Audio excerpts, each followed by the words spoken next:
젊다는 것은 좋은 것입니다. 우리 찬양 소리 들으니까 행복하지요? 네. 우리 예수님 이름으로 말씀 증거하겠습니다. 우리 오전 시간에 함께 나눌 말씀은 갈라디아서입니다. 시간이 많으면은 갈라디아서 1장부터 매장 1시간씩 하고 싶은데 오늘은 오전 오후 2시간에 걸쳐서 갈라디아서를 다 공부해 보도록 하겠습니다. 우리 목사님이 다 잘 가르쳤지만은 저는 와가지고 한 2-3시간 동안 좀 대세김질 한다는 의미에서 말씀을 좀 증거를 하고 싶었습니다. 우리 갈라디아서 1장 6절에서 12절까지 말씀 길지 않으니까 우리 같이 한번 정독해 보도록 하겠습니다. 자, 한 목소리로 읽어보겠습니다. 시작. 그리스도의 은혜로 너희를 부르신 이를 이같이 속히 떠나 다른 복음 쫓는 것을 내가 이상히 여기노라. 다른 복음은 없나니 다만 어떤 사람들이 너희를 요란케 하여 그리스도의 복음을 변하려 함이라. 그러나 우리나 혹 하늘로부터 온 천사라도 우리가 너희에게 전한 복음 외에 다른 복음을 전하면 저주를 받을지어다.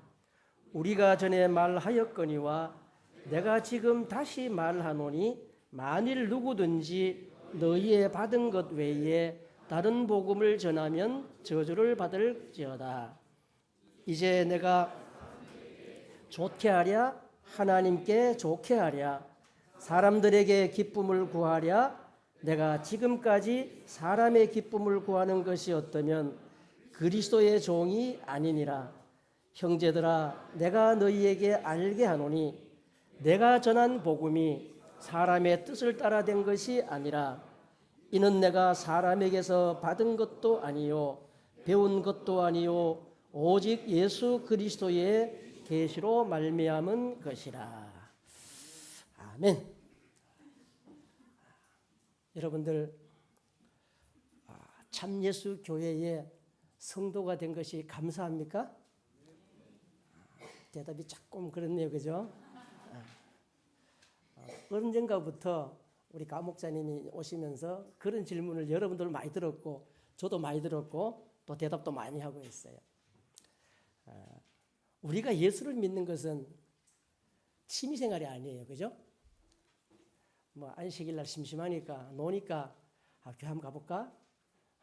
내 교양을 위해서 또 내 심신의 단련을 위해서 그렇게 오는 것이 교회가 아닙니다.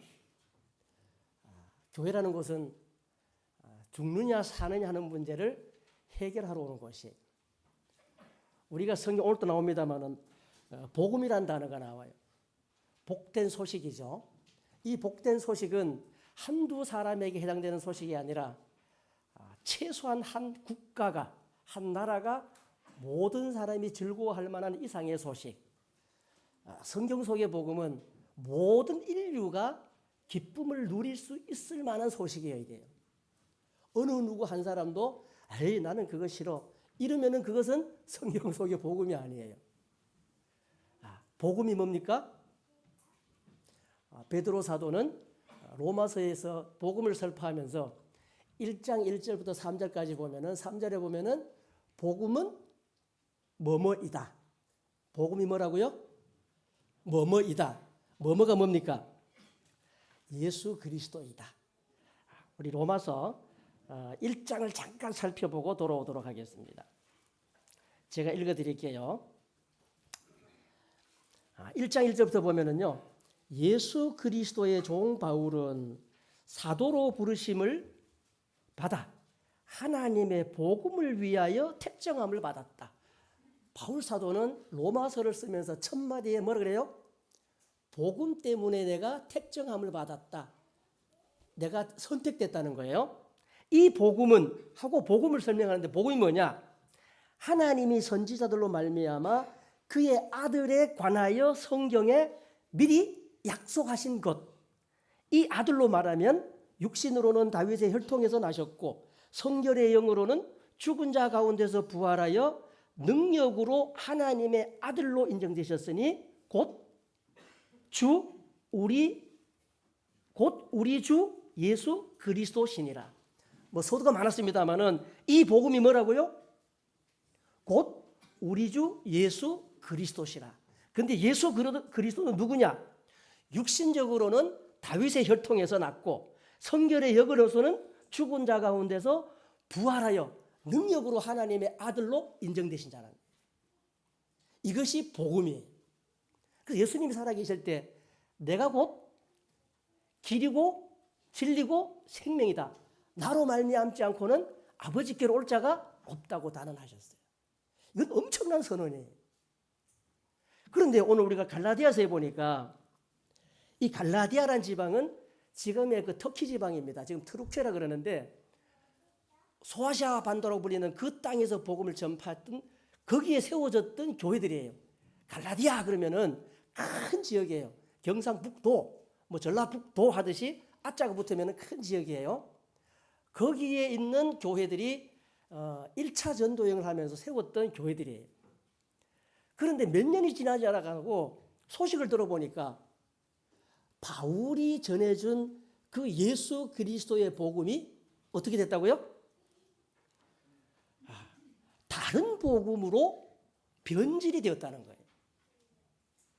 우리 6절에 뭐라 그랬어요? 그리스도의 은혜로 너희를 부르신 이를 이같이 천천히 떠나가 아니고 뭐예요?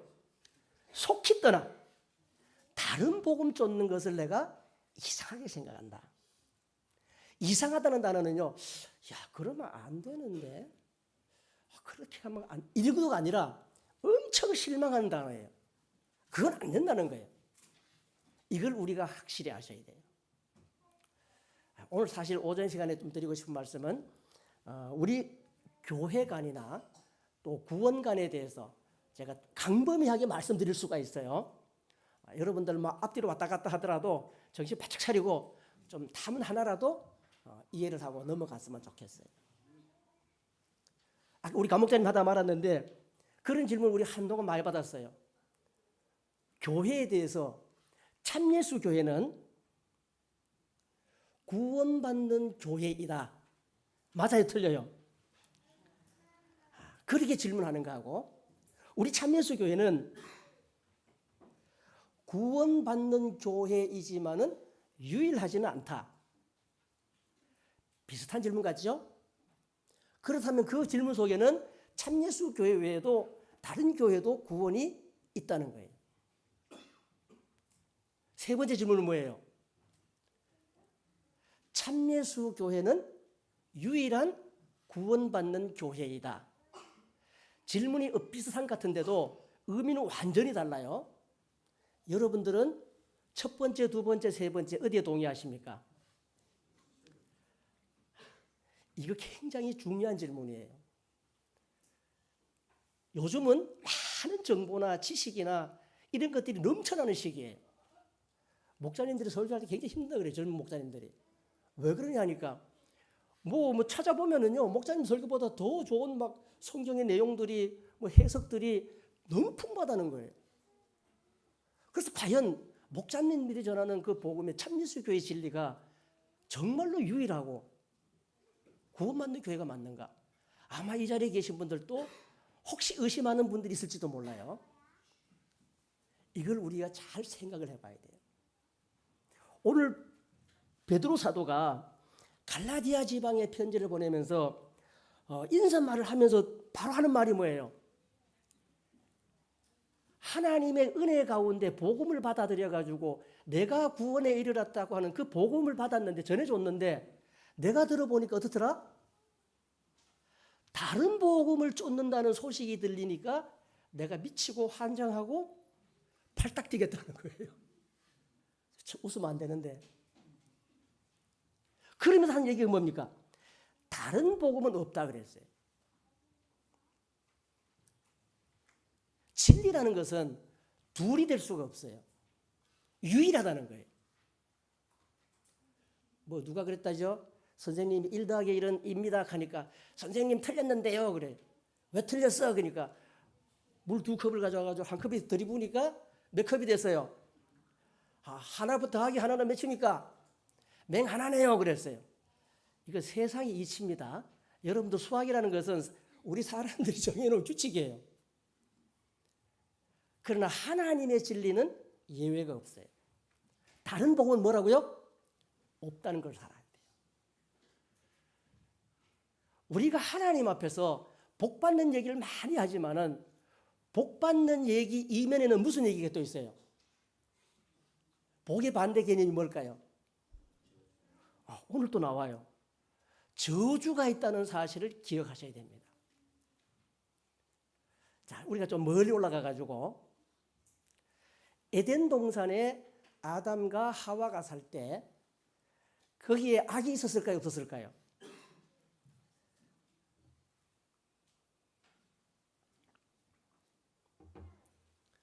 에덴 동산에 아담과 하와가 살 때 악은 없었어요. 뭐가 있었느냐? 선과 악을 알게 하는 나무는 있었어요. 우리가 성경에 보면은 우리 여러분들에게 선이 뭐고 악이 뭡니까 하면은 물론 잘 설명하신 분도 계시겠지만은 제가 쉽게 설명드리자면은 선이란 선악이라 할 때 선이 뭐냐? 창세기 1장부터 나와요. 하나님이 빛이 있으라 하시고 빛이 있었고 하나님 보시기에 좋았더라. 하나님 보시기에 좋았더라 하는 단어가 선하다는 단어예요. 쉽죠? 하나님 보시기에 좋은 게 뭐라고요? 선하다는 거예요. 악하다는 것은 아주 모질고 나쁜 것을 얘기해요. 그런데 이 악하다는 단어가 역시 창세기에 나오는데 하나님의 에덴 동산에 선과 악을 알게 하는 나무를 두었더라 할 때 그 악이 나와요. 그런데 하나님의 명령이 뭐라고 그랬습니까? 이 선과 악을 알게 하는 나무를 그 실과를 따먹지 마라. 따먹으면은 반드시 죽을 것이다. 그런데 뱀이 뭐라고 꼬셔요? 결코 죽지 아니하리라. 그랬으면은 아마 여자가 안 따먹었을 것 같아요. 그런데 아주 친절하게도 그걸 따먹어도 안 죽는다는 것을 설명을 해줘요. 우리 하나님이 뭐라 그럽니까? 따먹지 마. 그럼 반드시 죽어. 이랬어요. 그래서 아담도 여자에게 얘기했겠죠. 그때 여자는 뱀이 말하는 소리에 귀가 솔깃해졌어요. 뭐라고 그랬습니까? 야, 인간아. 그 말은 없어요. 그걸 왜 하나님이 못 따먹게 했는 줄 아느냐? 이유가 있을 거 아니에요. 근데 이유는 왜 못 따먹게 했을까요? 죽으니까. 답은 다 나와 있어요. 그런데 뱀이 뭐라 그러냐? 결코 안 죽는다 하면서 그걸 따먹어도 안 죽어. 왜 안 죽어? 그걸 먹으면은 눈이 밝아진대요. 이 눈이 밝아진다는 건 시력이 좋아진다는 얘기가 아니고 깨달음을 얻는다는 얘기예요. 그 실과를 먹으면 네가 큰 깨달음을 얻는데 네가 하나님 것이 된다는 거예요. 그리고 하나님처럼 선과 악을 알게 된다는 거예요. 100% 거짓말일까요? 잘 생각해 봐야 돼요. 그 얘기를 들으니까 여자가 어떻게 했어요? 첫 단어가 뭐라고 그래요? 먹고 싶네. 듣는 순간 먹고 싶다는 생각부터 들었어요. 먹고 싶고 보암직도 하고 지혜롭게 할 만큼 탐스럽더라 그랬어요. 그럼 어떻게 해야 돼요, 여러분들은? 먹고 싶은 거 참을 수 있어요, 없어요? 먹으면 좋아진다는데, 눈이 밝아져가지고 하나님같이 된다는데, 그래서 손을 뻗어 따먹었다 그랬어요. 근데 안 죽었어요. 그러니까 누구인데 줘야 돼요? 좋은 거니까. 남편에게도 줬어요. 이 아담은 또 여자를 믿었겠죠? 그리고 먹었어요. 근데 눈이 밝아졌어요. 그런데 하나님 가치는 되지 않았어요. 자, 이것이 어떻게 보면은 하나님 말씀 속에 파고든 다른 복음의 시초예요. 자, 우리가 여기 상식으로 한 가지 알 것은 뭐냐면은 다른 복음은 어떻다? 달콤하다. 그럴듯하다. 정말 사람으로 하여금 혹하게 한다 하는 것을 우리가 기억하셔야 돼요. 그래서 사람은 죽었죠. 쫓겨났어요. 에덴 동산에서 쫓겨나고 사람에게는 죽음이 왔어요. 그때부터 모든 인류에게는 다 죽을 수밖에 없는 그런 운명에 처한 거예요. 우리 어제 저녁에 말씀드렸죠. 성경은 하나님의 역사책이다. 과거와 오늘과 마지막 때까지를 다 아우러놓은 하나님의 구속의 역사책이다. 그 역사책 속에는 진짜 하나님이 복을 주기를 원하시는 내용이 있다는 거예요. 태초에 하나님이 에덴의 동산을 만드시고 아담과 여자를 만들어 놓고 뭐라 그랬어요? 복을 명하셨다 그랬어요. 생육하고 번성하고 땅에 충만해라. 모든 것을 다스려라. 그런 권세를 주셨어요. 자, 그것은 어떻게 보면 육신의 복이에요. 그건 하나님이 진짜 신령한 축복을 우리에게 주시는데 그 내용이 뭐냐? 우리 에베소 1장 3절부터 보면은 신령한 복으로 우리에게 복 주셨는데 진짜 하나님의 아들을 삼아주는 것. 이것이 하나님의 우리에게 허락하신 신령한 복이에요.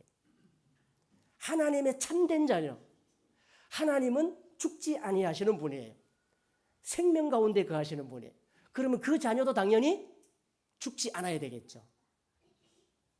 우리 예수님이 세상에 오셔가지고 복음 중에 복음이라고 하는 우리 성경 구절을 다 알고 계세요.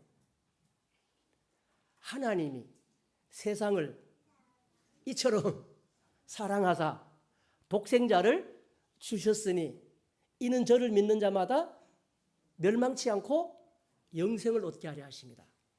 예수님이 세상에 오신 것은 영원한 생명을 주려고 왔다는 거예요. 이걸 우리가 기억하십니다. 우리가 오늘날 안식이 좋은 이 날씨 좋은 날 모여가지고 예배를 드리는 이유도 영원한 생명을 사모하기 때문입니다. 우리가 영원한 생명을 논하지 않는다면은 이 교회는 하나의 그냥 뭡니까? 교류하는 단체. 이거보다 더 재미있는 단체가 얼마든지 있죠. 그러나 교회는 그런 곳이 아니라는 거예요. 영원한 생명을 논하는 곳이에요. 이곳에는 영생이 있다는 것을 우리가 믿으셔야 됩니다. 그리고 하나님은 이 하나님의 구속의 역사 속에 또 성경 속에는 뭐가 있다고 그랬죠? 하나님의 약속이 있다고 그랬어요. 그리고 또 뭐가 있다고 그랬어요? 명령이 있다고 그랬어요.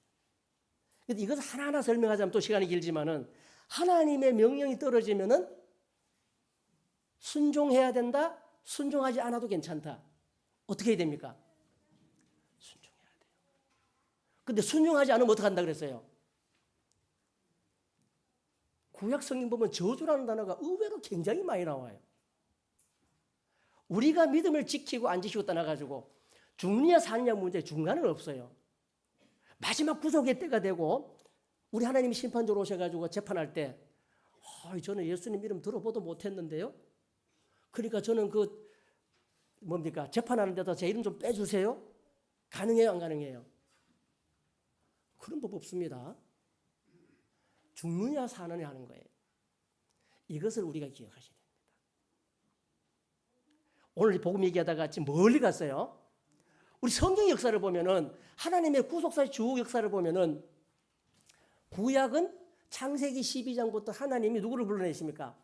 아브라함을 불러가지고 이스라엘 민족을 만드시고 그들의 역사를 만들어가요. 흥망성쇠를 있는 것이 구약 성경이에요. 근데 창세기 11장까지 봐도 우리 하나님이 큰 심판을 하셨어요. 언제? 노아 할아버지 때. 그때 보면은요, 창세기 6장에 이런 기록이 있어요. 왜 하나님이 심판을 하셨느냐? 6장 5절에 보면은 여호와께서 사람의 죄악이 세상에 관영함과 그 마음의 생각의 모든 계획이 항상 악할 뿐임을 보시고 땅 위에 사람 지으셨음을 한탄하셨다. 그리고 근심하셨다 그랬어요. 그리고는 심판하기로 마음을 먹으신 거예요. 세상이 하나님 보시기에 죄악이 관영했다. 관영이 뭐예요? 사람 이름 아닙니다. 차고 넘쳤다는 얘기예요. 도저히 하나님이 눈 뜨고 볼 수 없을 정도 차고 넘쳤어요. 그런데 그 가운데서도 의로운 사람이 있었어요. 누가? 노아 할아버지가. 600세나 되는 할아버지와 그 가족이 8명이 있었어요. 그 가족 외에는 다 악했다 그랬어요. 그 악하다는 의미는 뭐라고요? 나쁘다는 거예요. 노아 할아버지만이 의로웠다는 것은 노아 할아버지 가족만이 하나님을 알고 하나님을 섬겼다는 거예요. 그러니까 성경 속의 악함은요, 하나님 모르는 것도 죄고 악한 것이에요. 그래서 하나님이 세상을 심판하셨어요. 그리고 노아 할아버지가 다시 세상에 등장 8가족을 통해 가지고 또 똑같은 축복을 하죠. 그리고 세월이 흐르고 또 사람들이 악해지는 것을 보고 하나님은 아브람이라는 사람을 불러가지고 이스라엘 민족을 만들어내요. 우리가 시편이나 잠언이나 이런 아가서 같은 걸 보면은 이스라엘 백성들의 민족의 역사의 흥망성쇠를 시도 노래하고 막 이런 식으로 이제 찬양을 한 게 많아요. 자, 조금 제가 오늘 시간이 어떻게 되는지 모르겠는데 시편 1편에 보면 뭐라 그래요? 복 있는 사람은 악인의 길을 쫓지 아니하고 죄인의 길에 서지 아니하고 그렇게 나오죠? 그리고 의로운 사람은 어떻게 해요? 주야로 하나님의 말씀을 찬송한다 그랬어요. 자, 복 있는 사람은 이스라엘 민족일 수가 있겠죠. 자, 그리고 시편이 무려 150편까지 있어요. 시편 150편 마지막 절이 뭘까요? 누가 한번 찾아서 읽어보세요.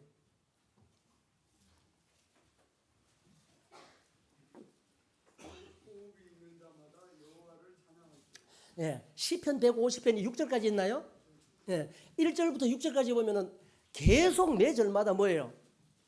하나님을 여호와를 찬양하라, 찬양하라, 찬양하라. 그리고 마지막에 뭐라고요? 호흡이 있는 자마다 여호와 하나님을 찬양하라. 우리가 하나님의 자녀가 되고 복된 자녀가 된다는 것은 하나님을 찬양하는 삶을 살아야 돼요. 우리 부산교회가 찬양 잘하죠? 네, 정말 잘해요. 자, 또 얘기가 또 다른 데로 갔습니다. 그것이 복 있는 사람이에요. 그런데 이스라엘 민족의 역사를 통해 가지고 그 이스라엘 민족이 지금 우리가 세상에 살아있어 안 살아있어요? 예? 그 후예들이 살아있어 안 살아있어요? 1945년도입니까? 독립해가 지금 나라 세우고 있잖아요. 이스라엘 나라 건국됐죠. 그들의 역사를 보면은요, 다른 사람들에게 자랑할 만한 역사일까요? 안 그러면 좀 얘기하기가 뭐 거시기한 역사일까요? 어때? 여러분 도시 어때요? 다윗 시대, 솔로몬 시대 그때만 좀 반짝했어요. 모세의 인도를 받아가지고 하나님의 그 시내산에 도착할 때가 한 2-3달 걸렸어요. 그리고 하나님이 그 백성에게 뭘 줬어요? 호렙산에서 내려 강림하셔가지고 큰 소리로 음성으로 들려줬지요. 뭘 들려줬어요? 십계명을 들려줬어요. 그리고 모세를 산으로 불러가지고 돌판에 새겨줬어요. 그리고 또 뭘 줬습니까? 성전을 건축하는 설교도를 주고 그리고 율법을 주셨어요. 그래가지고 모세가 한 1년 가까이를 한 10달 가까이를 열심히 가르쳤어요. 그리고 가나안 약속의 땅에 들어가려고 도착한 곳이 가데스 바네아였어요. 그래서 아주 낯선 곳이니까 12명의 정탐꾼을 보냈죠. 40일 동안 정탐하고 와서 보고를 하는데 10명은 부정적으로 보고를 했어요. 12명 전부 다 가보니까 좋기는 좋더라. 정말 적각불이 흐르더라. 뭐가 메고 왔다고요? 포도 한 송이를 메고 왔는데 막 2사람이 어깨에 메고 왔어요.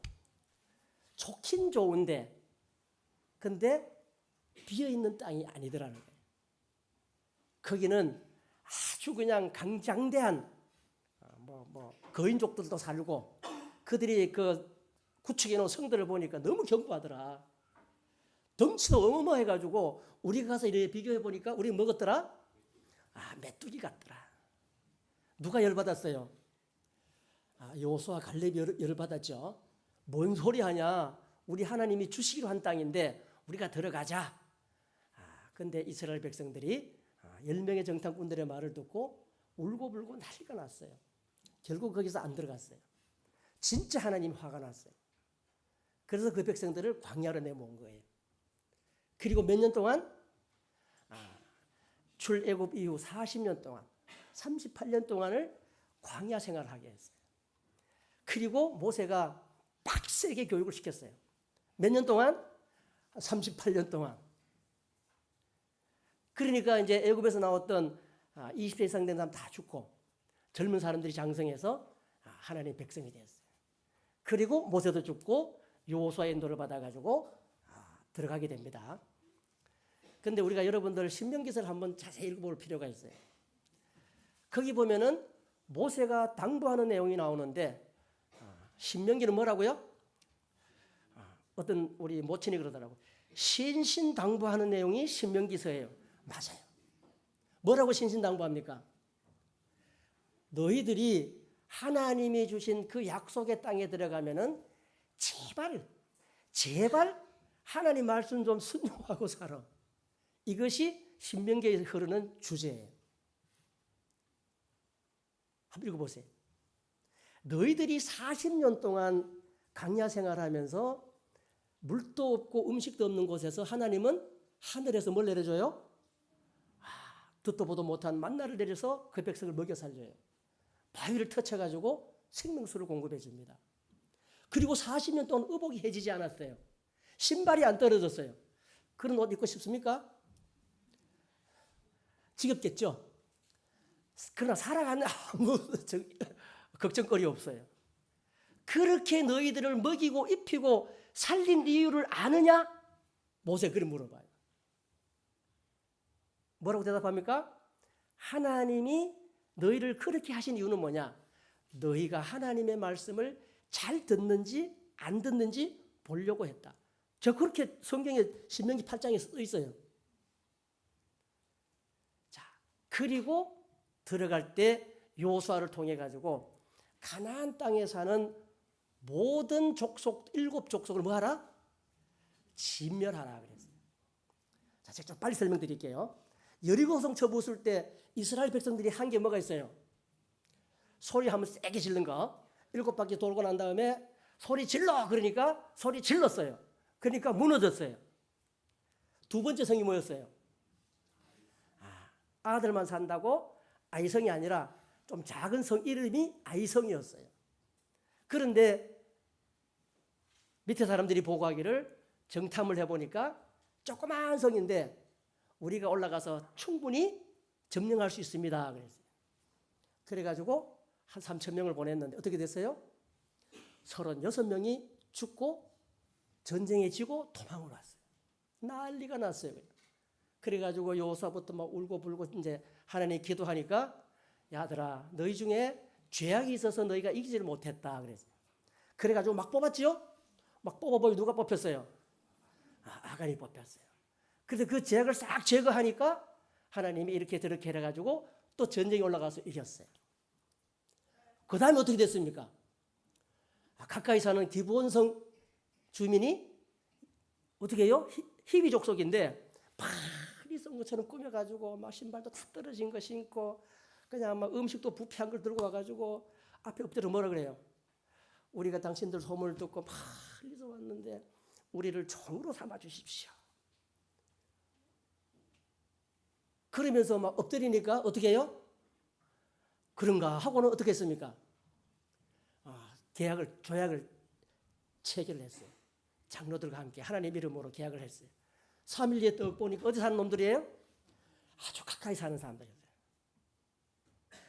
그때 성경은 뭐라고 얘기를 하냐면은 왜 하나님께 물어보지 않았느냐? 하나님이 그렇게 말씀하세요. 우리가 신앙생활 하다 보면은요, 날마다 눈 뜨고 잠자리에 들고 하다 보면은 평범한 일상들이 계속돼요. 그러면은 뭐 별 탈이 없으니까 이제 내 생각대로 내 마음대로 사는데 꼭 큰일이 벌어져야 뭡니까? 기도하고 엎드리고 물어보죠. 그렇게 하지 말라는 교훈 같아요. 사소하고 작은 일도 우리가 하나님께 물어봤으면 그런 낭패는 없었다는 거예요. 결국 그렇게 그들이 항복하고 물깃는 자가 되고 종이 됐는데 처음에는 괜찮았어요.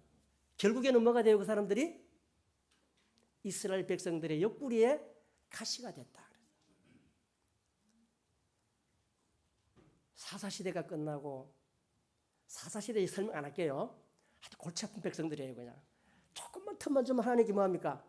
원망하고 불평하고 지 마음대로 시큰 살다가 두드려 맞으면은 아버지 좀 찾다가 또 도와주면은 또 다른 짓 하고 이것이 반복이 사사시대 반복이에요. 그러다가 사울 왕이 등장하고 다윗이 등장하면서 우리가 사울 왕과 다윗 왕을 많이 비교를 해요. 그죠? 사울이 인간적으로 더 괜찮을까요? 다윗이 괜찮을까요? 제가 볼 때 사울이 훨씬 좋아요. 여러분 사울이 큰 허물이 있어요, 없어요? 인간적으로 볼 때. 참 효자였죠? 그래서 뽑아가지고 왕을 삼아줬어요. 근데 결정적인 건 뭐였어요? 지가 머리가 굵었다고 하나님 말씀 안 들은 거였어요. 하나님 명령은 반드시 뭐 해야 돼요? 순종해야 돼요. 별거 아닌 것 같아요.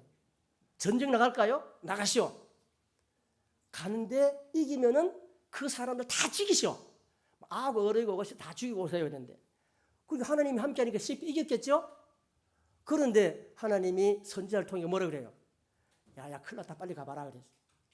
가서 보니까 왕을 사로잡아 오고 양들 뭐 소들 울음소리가 난리가 났어요.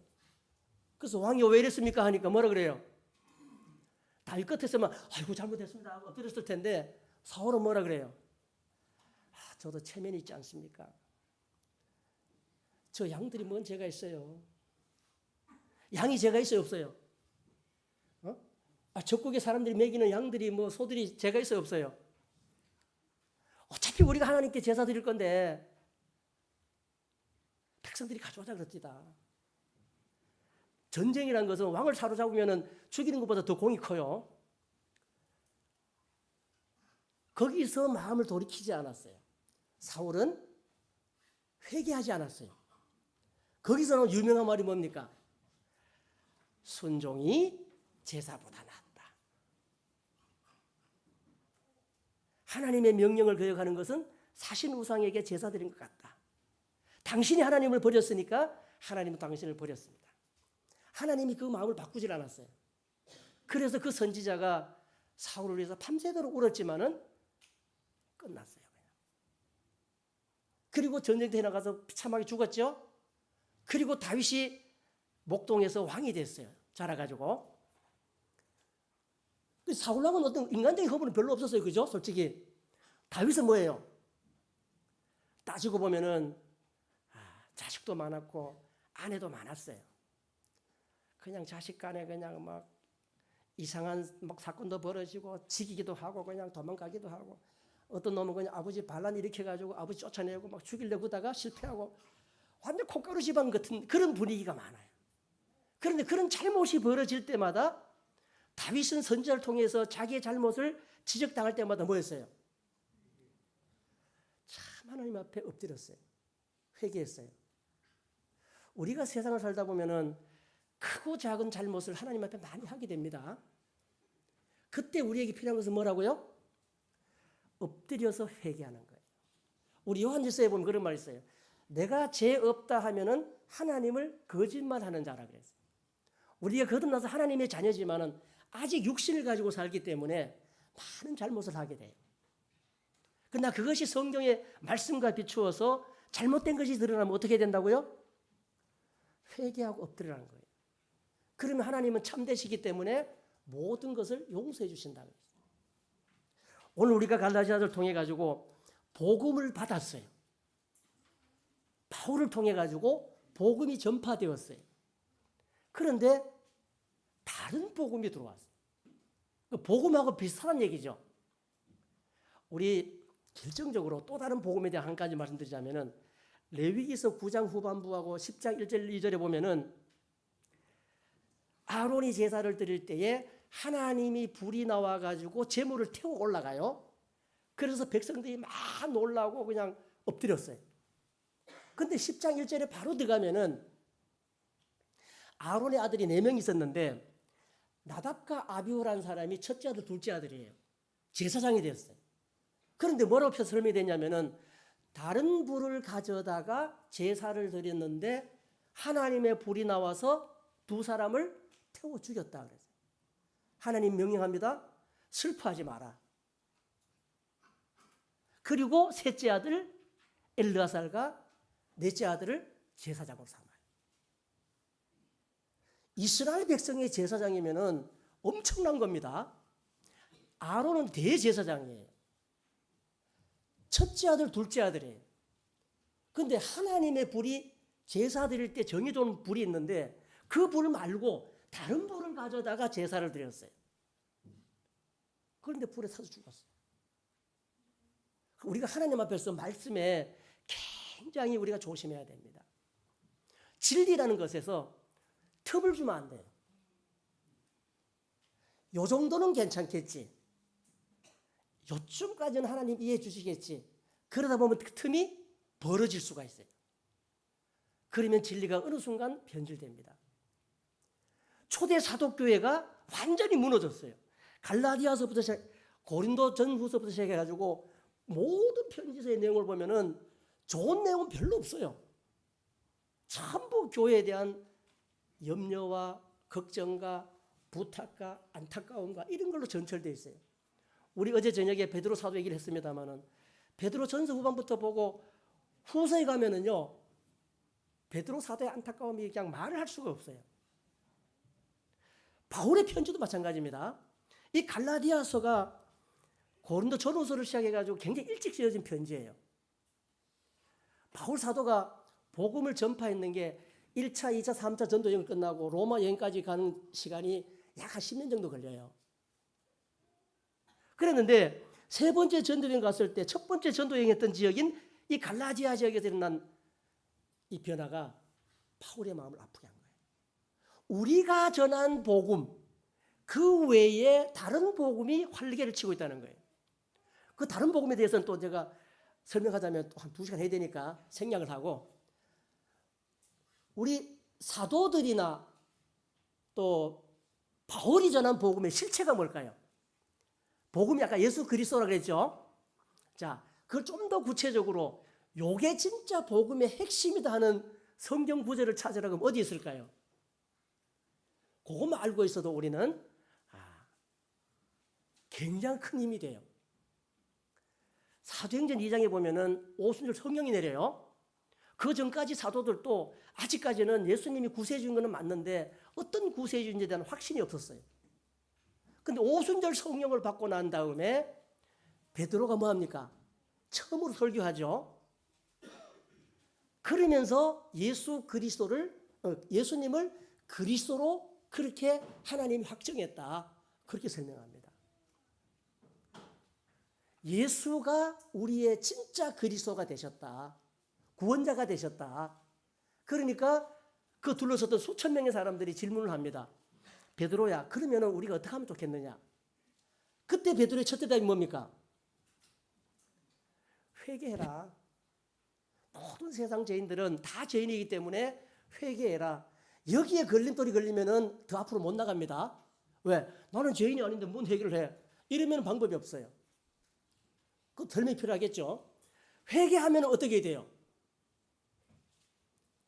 예수 그리스도의 이름으로 세례를 받고 너의 죄를 씻어라. 이 정확한 의미가 뭐냐? 예수 그리스도 이름으로 세례를 받을 때에 너의 죄가 사해진다는 거예요. 다른 방법이 없어요. 그러면 하나님이 선물을 줄 것이다. 뭘로? 성령을 선물로 줄 것이다. 이 약속은 유대인에게만 한 것이 아니에요. 하나님이 얼마든지 부르시는 자들에게 하신 것이다. 그래서 그날 세례를 몇 명 받았다고요? 3,000명이 세례를 받았다고요. 그것이 교회 시작이었어요. 그게 복음의 본질이에요. 세례가 예수님의 죽으심과 부활을 상징하고, 그죠? 그걸 통해 가지고 우리가 제사함 받는 거예요. 제사함을 받았다는 얘기는 우리가 지금 어떻게 됐다는 거예요? 거슬러 올라가면은 에덴에서 쫓겨난 아담이 다시 뭐 한 거예요? 에덴 동산에 들어간 거예요. 이해가 되십니까? 죄사함을 받았으니까. 아담과 하와가 쫓겨났어요. 왜 쫓겨났어요? 죄를 지었으니까. 그럼 뭐 죄사함을 받으면 어디 가요? 다시 들어가야 되지. 거기가 어디예요? 참 예수교회입니다. 믿으십니까? 자, 그런데 참 예수교회 들으면 이게 영적 에덴 동산인데, 하나님은 신기하게도 에덴 동산에서 아담과 하와를 쫓아냈어요. 그리고 열받아가지고, 아이씨, 내가 이 선악을 알게 하는 실과를 괜히 심어놔가지고 우리 아들을 죄짓겠구나. 캐냈나요, 안 캐냈나요? 캐냈어요, 안 캐냈어요? 뭐 그런 얘기 없어요. 뱀이 하나님이 만든 짐승 중에 가장 교활하다 그랬죠? 아, 이걸 내가 괜히 만들어가지고 죽였나요? 안 죽였어요. 저주했어요. 그죠? 평생 땅을 기어다닐 거다. 계시록에 가면은 그 뱀을 뭐라 그래요? 옛뱀이라고도 하고 마귀라고도 하고 사탄이라고 불린다 그랬어요. 우리 참예수교 안에 뭐가 있다고요? 옛뱀이 있어요. 사탄이 마귀가 우는 사자같이 두루 돌아다니면서 여러분들을 삼키려고 노리고 있다는 거예요. 그리고 선과 악을 알게 하는 실과가 여전히 있다는 거예요. 바울은 세례받은 사람을 어떻게 설명했느냐? 선한 일을 하게 하기 위해서 하나님이 우리를 만드셨다고 그랬어요. 에베소 2장 10절에. 베드로 사도는 세례를 뭐로 설명했느냐? 우리의 선한 양심이 하나님을 찾아가는 것이다. 베드로전서에 그렇게 설명했어요. 왜 우리 참여석에 들어와가지고 많은 사람들이, 많지는 않지만은 가끔은 이 진리를 배반하고 떠나는 사람들이 생기느냐? 어떻게 보면 참여석교의 진리라는 게 너무 단순하고 그냥 뭐 큰 설명이 필요 없어요. 내가 죄인인 걸 회개하면은 우리 하나님은 다 받아주세요. 그럼 깔끔하게 제사함을 받으면 돼요. 이것이 복음의 핵심이에요. 근데 우리 하나만 더 말씀드리고 12시 안 됐네요. 마치도록 하겠습니다. 초대 사도교회를 무너지게 한 이유가 있어요. 우리 사도행전에 보면은 예루살렘과 유대와 사마리아 땅까지 가서 복음 전하라 그랬죠. 그래서 그것도 보면은 예루살렘에서 3장에 보면은 안전뱅이가 일어나는 사건이 일어나요. 한 40세가 좀 넘었는데 그 사건으로 인해 가지고 한 5천 명이 돌아왔어요. 그 안에는 많은 유대인들이 포함되어 있어요. 지도자들이 포함되어 있어요. 그리고 이 복음이 사마리아로 흩어져서 복음을 전하게 돼요. 그런 와중에 핍박이 일어납니다.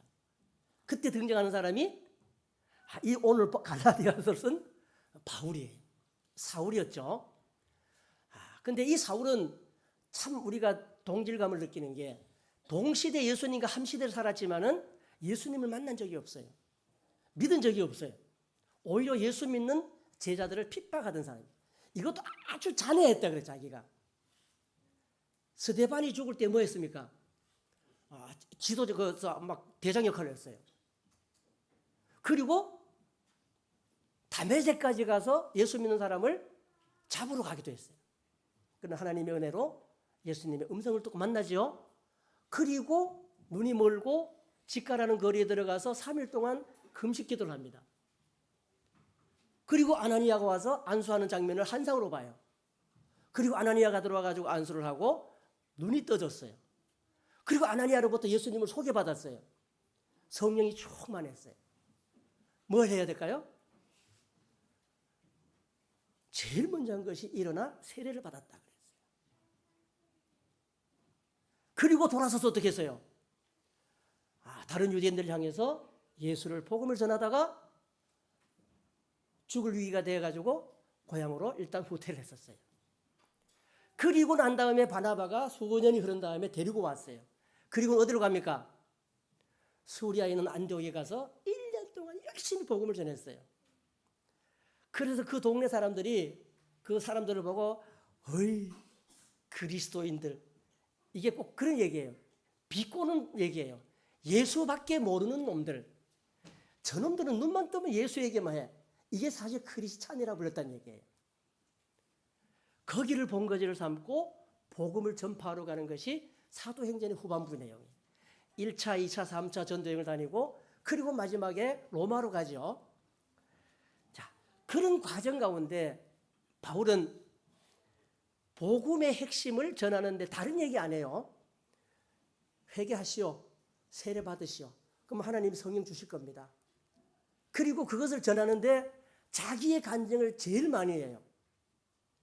우리 사도행 후반부에 보면은 1차, 2차, 3차, 4차 바울의 변명 그런 내용이 있어요. 거기 보면은 여러 부형들 앞에서 뭐 왕들 앞에서 많은 사람들 앞에서 내가 왜 예수를 믿게 됐는지 그 이유를 설명을 해줘요. 감동적이에요. 우리가 이렇게 뭐 소위 이제 설교를 듣다 보면은 다른 사람의 간증을 들으면 어떻습니까? 막 현실감도 있고 이렇게 감동도 되고 막 은혜가 될 때가 많아요. 바울이 그걸 참 잘 활용했는 것 같아요. 여러분들 보시오. 나도 원래 유대인인데 저 길리기아 다소에서 태어나가지고 나는 태어나면서 로마 시민권자야. 그런데 어린 시절에 예루살렘에 내가 유학을 와가지고 가말리엘 문화에서 내가 공부한 사람이야.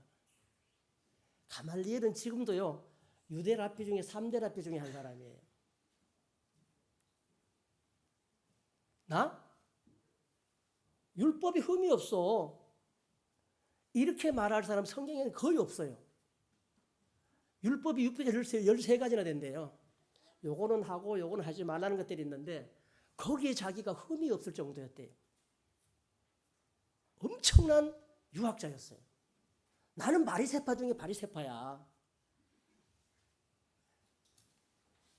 히브리어도 잘했지만 헬라어도 잘했어요. 여러분들 영어나 중국어나 이렇게 뭐 외국말 잘하시는 분 보면 부럽죠? 바울이 헬라어를 잘했어요.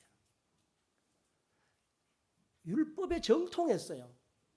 그런 입장에서 베드로가 전하는 사도들이 전하는 예수를 바라볼 때는 이거는 미친놈들이에요. 어떻게 나무에 매달려 죽은 사람을 그리스도라고 할 수 있느냐? 율법에 보면은 나무에 매달린 사람 치고 죄인 아닌 사람이 없다 그랬어요. 그럼 예수님이 죄인이에요, 죄인이 아니에요? 바울이 볼 때는 예수님은 죄인이에요. 그것도 흉악한 죄인이에요. 아니 웬만한 죄인을 갖다가 십자가에 못 박지는 않거든요. 사형틀이에요. 예수님이 제목이 뭐였어요? 예수님이 사형틀에서 죽음을 당하셨는데 예수님의 그 제목이 뭐였어요? 예? 기억 안 나세요? 유대인의 왕. 반역죄예요. 그런 사람이 다시 살아났다고 그분이 그리스도라고 전도하고 다니니까 바울이 볼 때는 이거 미친놈들이에요. 그래서 동족을 사랑하는 마음이 지나쳤기 때문에 그들을 갖다가 뭐 한다고요? 깨우치기를 원했어요. 그러나 오히려 예수님 만난 이후에 바뀌어졌죠. 그런데 초대 사도교회가 무너진 이유의 가장 큰 이유가 뭐냐면은 유대교에 심취했던 사람들이 예수를 만나고 예수를 믿는 사람들이 됐어요. 그럼 뭘 버려야 돼요? 율법을 버려야 돼요. 자꾸 하나만 보고 우리 마치도록 하겠습니다. 로마서 하나 보겠습니다. 로마서 10장입니다.